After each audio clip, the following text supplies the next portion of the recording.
Bonjour chers frères et sœurs, je vous salue, vous qui aimez l'histoire. Alors nous allons poursuivre encore la série de vidéos sur l'ouvrage de Sarwat Anis Al-Asyouti intitulé Origine égyptienne du christianisme et de l'islam. Voilà, c'est un ouvrage qui est important. Bon, il nous donne des informations.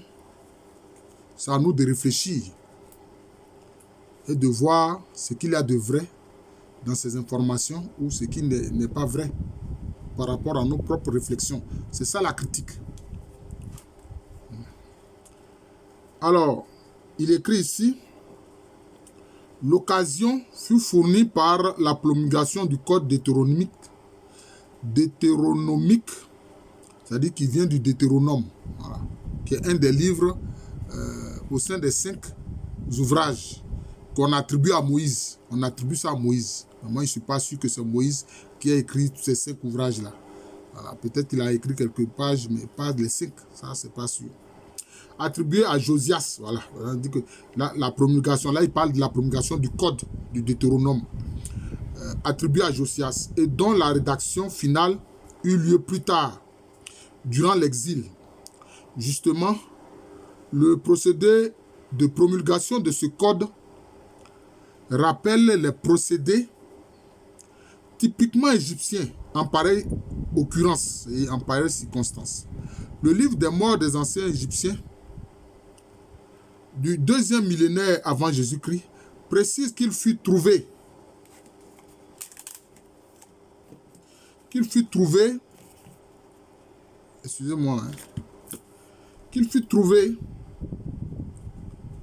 sous le règne du roi Menkaoura, 2700 avant Jésus-Christ, dans la ville de Kéménou, sous les pieds de la statue de Thoth. Il a mis du dieu, mais moi je préfère dire du Néthéri, Thoth, qui est, disons, le Néthéri de la parole, du message. La trouvaille fut faite par le prince royal Herutataf lors de son voyage de l'inspection des temples.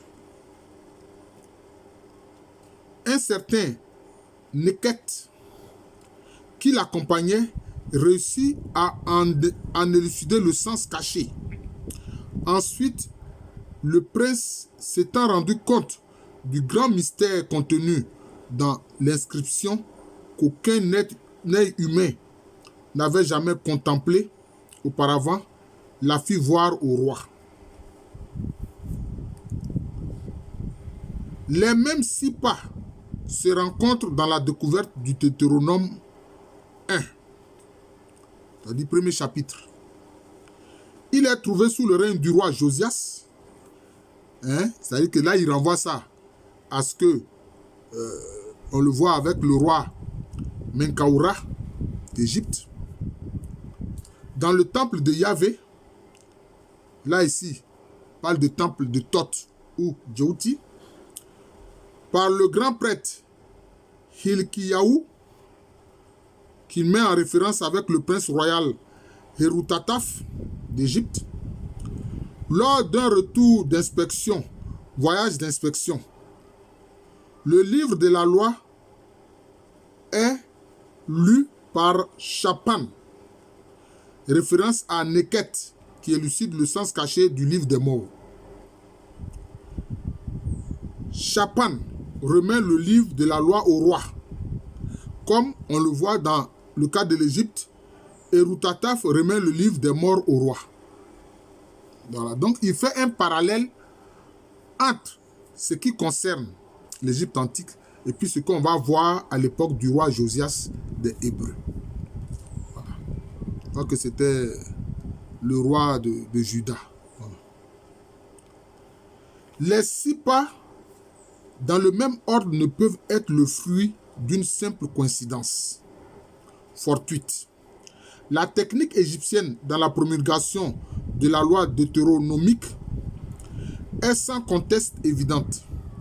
La Pâque réapparaît non comme une fête osirienne, mais comme une fête en l'honneur de Yahvé, le Dieu des Hébreux.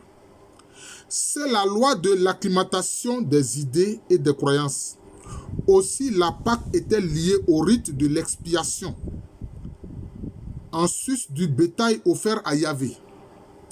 Un bouc est sacrifié pour le péché, en parfum d'apaisement pour Yahvé.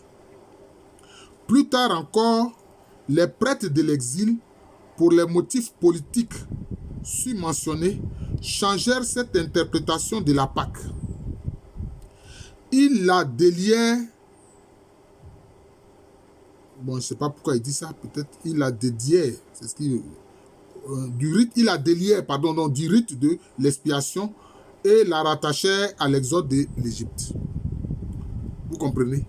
Il dit qu'en fait, la Pâque des Hébreux est liée au rite d'expiation en l'honneur de Osiris des Égyptiens. Mais eux, ils ont enlevé le rite d'expiation, puis maintenant ils vont relier ça maintenant à l'exode, c'est-à-dire à l'exode à la sortie de l'Égypte. Voilà.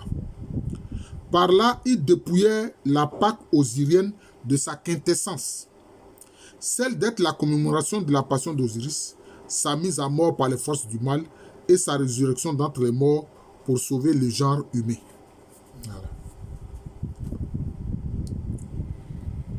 Maintenant, il va parler maintenant de la Pâque chrétienne et son impact, l'impact égyptien. Cette quintessence se retrouve dans la Pâque chrétienne. Cela prouve que Pâque chrétienne est issue directement de la Pâque osirienne, sans l'intermédiaire du judaïsme. L'idée de la mise à mort du Dieu, bon, mais il a écrit avec D majuscules, et de sa résurrection, ainsi que l'idée de manger la chair de Dieu, toutes deux blasphématoires aux yeux des Juifs, constituent le noyau central de la religion osirienne. Là, son argument est assez solide, parce que on lit en général le mystère chrétien de la Pâque à une continuité de la Pâque juive ou yaviste.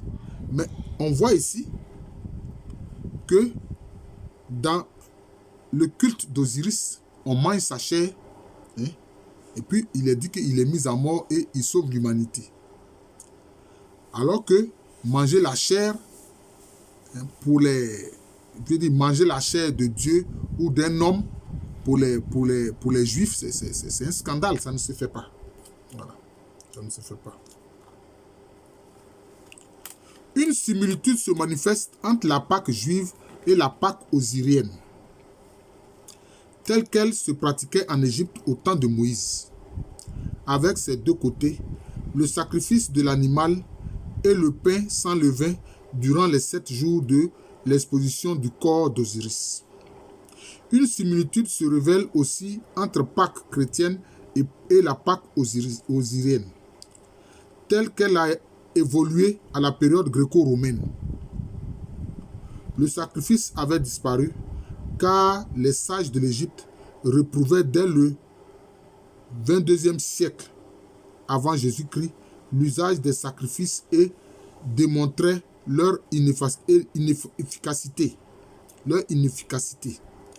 La prière dans le culte d'Isis, Isis. Par exemple, un nom comme Isis ou Iset, qu'on retrouve sous la forme de Assetou chez les musulmans ou chez les arabes, bon, ça vient d'Isis.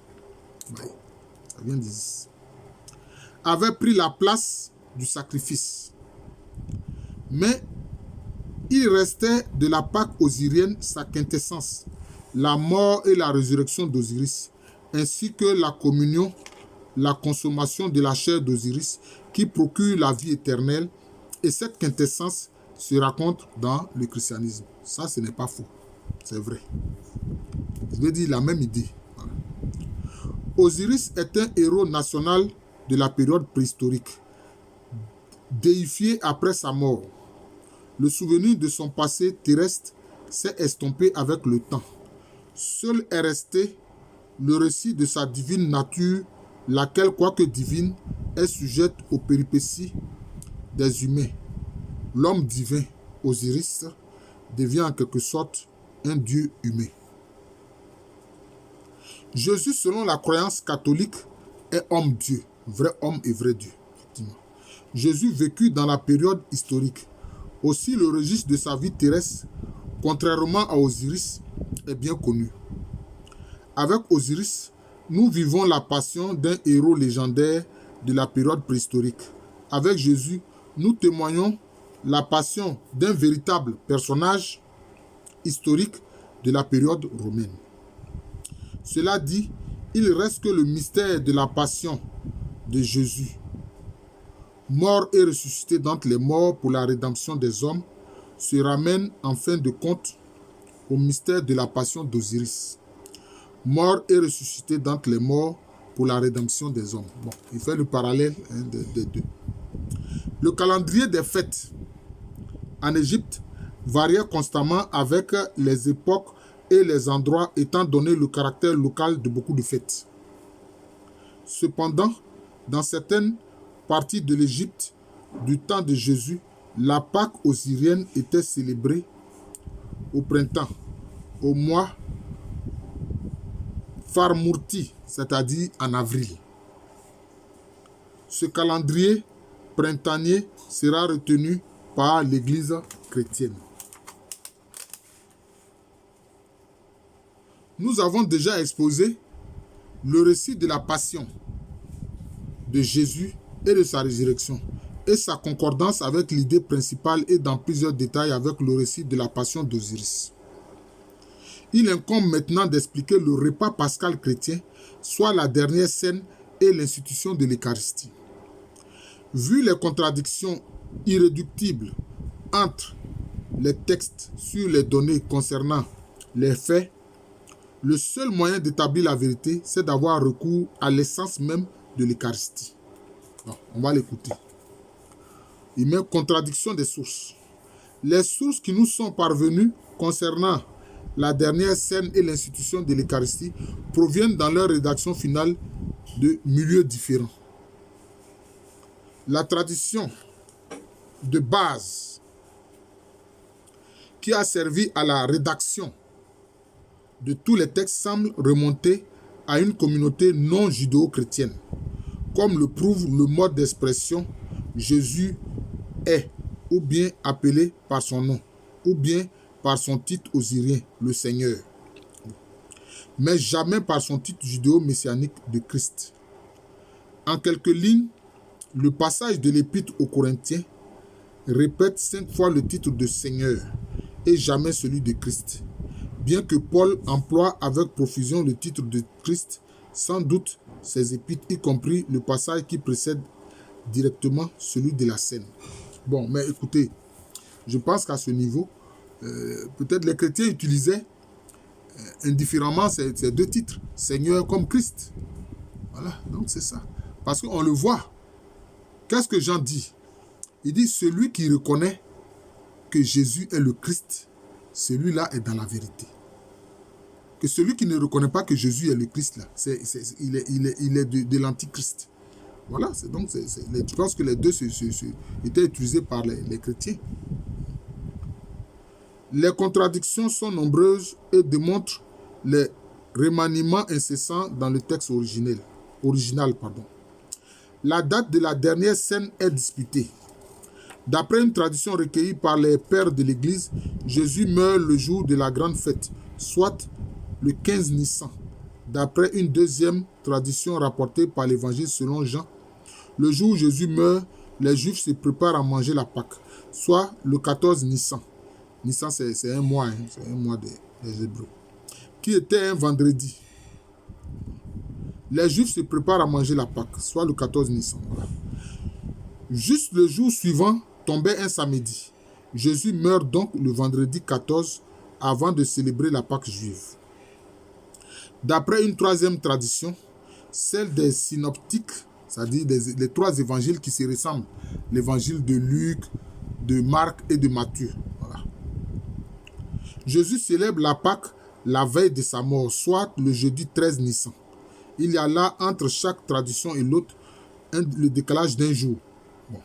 Enfin, selon une 4e tradition du 2e siècle, Jésus aurait célébré la scène le troisième jour de la semaine, c'est-à-dire un mardi, soit le 11 du mois. Il aurait été arrêté le quatrième jour de la semaine, un mercredi, le 12 du mois, aurait été crucifié le sixième jour, un vendredi, le 14 du mois. Les sources ne sont pas d'accord sur le nombre de personnages présents à la dernière scène. Les récits qui cherchent à judaïser la tradition originale non judéo-chrétienne mentionnent que Jésus était à table avec les 12. Cette tradition est recueillie par les derniers rédacteurs de Matthieu et de Marc. 12 apôtres, témoins des 12 tribus d'Israël. Luc et Jean ne justifient pas le nombre des apôtres présents avec Jésus. L'archéologie, par contre, démontre que les apôtres présents à la dernière scène sont au nombre de 6. Cela concorde avec la tradition égyptienne d'après laquelle Jésus est l'un des 7. 7 forme le chiffre sacré des Égyptiens et d'autres peuples orientaux. Les 7 cieux de l'au-delà, les 7 pains présentés aux défunts après sa résurrection, les 7 jours de l'exposition du corps d'Osiris, les 7 nations de Canaan, ainsi que le chiffre sacré des chrétiens, les 7 jours de la semaine sainte, les 7 diacres des actes des apôtres, voilà. Les 7 églises d'Asie. La nature de la dernière scène est sujette à controverse. Et moi, je pense que c'est des différences minimes. Bon, ça a eu lieu tel jour, pas. Mais l'essentiel est que ça a eu lieu, en fait. Les évangiles mentionnent la Pâque sans spécifier qu'il s'agit de la Pâque juive. Peut-il s'agir d'une autre Pâque? S'agit-il de la Pâque osirienne qui a donné le nom de Paxa, qui veut dire, il a mis en parenthèse, Osiris disloqué, à toutes les Pâques. Les interprètes s'arrêtent à des détails superflus, inconcluants.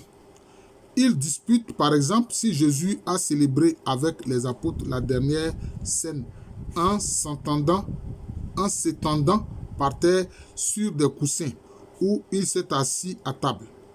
Si le mot pain, artos, dans l'évangile, signifie le pain ordinaire ou le pain azim sans levain, l'on relève que les évangiles rapportent des faits qu'il n'est pas possible d'exécuter le jour de fête ayant le caractère d'un sabbat, où il n'est point permis de faire un travail quelconque, par exemple le port des armes, la session du Sanhédrin, c'est-à-dire on peut dire un peu le gouvernement des Juifs, le crucifixion, la mise en tombeau, etc. Les événements décrits dans les évangiles seraient trop nombreux pour s'enchaîner en un seul jour. Arrestation de Jésus, Jésus devant Anne et Caïphe, Jésus devant le Sanhédrin, Jésus devant Hérode, Jésus à nouveau devant Pilate, couronnement d'épines, chemin de croix, crucifixion, ensevelissement. Ce va-et-vient aurait besoin d'un laps de temps au moins quelques jours et non une dizaine d'heures comme le veulent les évangiles. Toutes ces discussions se révèlent sans issue. Elles pêchent par leur base, la méthode argumentative qui emploie des raisonnements logiques. Il y a longtemps qu'Aristote a mis en garde contre les faussetés de la logique. L'histoire n'est pas constituée par des raisonnements abstraits ou par des suppositions gratuites. Elle est basée sur des faits concrets scientifiquement prouvés. Et dans la recherche de la vérité historique, la place première qui l'emporte doit revenir à l'essence, non à l'accident. La date de la scène, qu'elle ait eu lieu le 11 ou le 13, le nombre de personnages présents avec Jésus, qu'ils fussent 12 ou 6, le repas pris par terre ou à table, la signification du mot pain, artos, l'enchaînement des événements de la passion, tout cela forme des détails secondaires sur lesquels les narrateurs peuvent diverger et les versions ont effectivement varié. S'attacher à ces détails, c'est commettre une fausseté logique. Ça, je suis d'accord avec lui. Il ne faut pas s'attacher à ces détails-là. Parce que même des personnes qui ont assisté à un accident de la circulation, ils ne vont pas voir exactement, ils ne vont pas faire un témoignage identique à tout point de vue, qui consiste à prendre l'accident tel pour l'essentiel. L'essentiel, c'est de confronter la nature des trois événements, la Pâque osirienne, la Pâque juive et la dernière scène. Voilà. Mais quand on parle de la Pâque de Jésus, c'est sa mort et sa résurrection. C'est ça la Pâque. C'est sa mort et sa résurrection. Ce n'est pas seulement la Sainte Seine, le dernier repas qu'il fait avec, avec ses disciples. Oui, là, il préfigure, il le dit. Mangez ceci à mon corps, buvez ceci à mon sang, etc. Mais, c'est quand il va être crucifié qu'il va mourir, puis il va ressusciter. Voilà la Pâque. Voilà. C'est pour ça que nous célébrons à la Pâque la résurrection de Jésus. Ce n'est pas seulement la Sainte Seine. La Sainte Seine n'est qu'un élément dans la Pâque. L'essence de la Pâque juive, comme l'ont fixé les prêtres de l'exil, c'est d'offrir une tête de bétail en commémoration de l'exode du peuple élu, de prendre le sang de la victime et d'en marquer le seuil de la maison. Les fils demandent à leur père: que signifie pour vous ce rite? Les pères expliquent: c'est le sacrifice de la Pâque pour Yahvé qui a passé au-delà des maisons des Israélites en Égypte lorsqu'il frappait l'Égypte, mais épargnait nos maisons. Rien de tout cela dans la dernière scène célébrée par Jésus. D'après l'évangile selon Jean, le repas que prit Jésus avec ses disciples se situe le 13 Nissan, le jour avant la fête de la Pâque. Et il s'agit d'un repas ordinaire, celui du soir, rien de plus. Quant aux évangiles synoptiques qui parlent de la Pâque, ils ne rapportent point que Jésus, à la dernière scène, sacrifia l'agneau pascal des Juifs et marqua du sang le seuil de la maison, alors qu'il était de coutume parmi les Israélites au premier siècle de notre ère d'offrir à la Pâque beaucoup de victimes. Un fragment copte mentionne par contre que Matthieu, à la dernière scène, sacrifia un poulet. Ça, c'est chez les Coptes qui sont en Égypte. D'ailleurs, c'est eux qui sont les descendants directs des anciens Égyptiens, tellement persécutés. Cette coutume de manger de la volaille des Égyptiens l'ont conservée jusqu'à nos jours pour la Pâque copte qui a pris le relais de la Pâque osirienne. Les interprètes se sont donné beaucoup de mal afin de présenter la dernière scène comme une Pâque juive. Ils ont pallié à l'insuffisance des textes en plongeant dans l'imagination créatrice. Les disciples de Jésus, disent les interprètes, ont dû faire ce qu'il fallait pour une Pâque juive. Sans doute, ils ont acheté l'agneau pascal sans faute. Ils l'ont mangé. Les évangélistes n'auraient retenu que les coutumes encore en vigueur lors de la rédaction des textes. Et la coutume de l'agneau sacrifié avait disparu parmi les chrétiens. Jésus aurait pris le vin et la viande et se serait conformé à l'usage. Si l'évangile de Jean mentionne que les Juifs ont fêté la Pâque le jour suivant, les interprètes diront que le grand prêtre et le haut conseil ont dû prendre la décision de retarder la célébration de la Pâque d'un jour, afin de satisfaire leur désir de meurtre et de se défaire de Jésus. Cependant, la science de l'histoire ne peut se limiter à l'imagination de gens sincères et dévoués. L'histoire est basée sur des faits concrets scientifiquement établis. Ça, c'est clair. Revenons aux notions égyptiennes du repas pascal fixées déjà dans les textes des pyramides dès le 3e millénaire avant Jésus-Christ.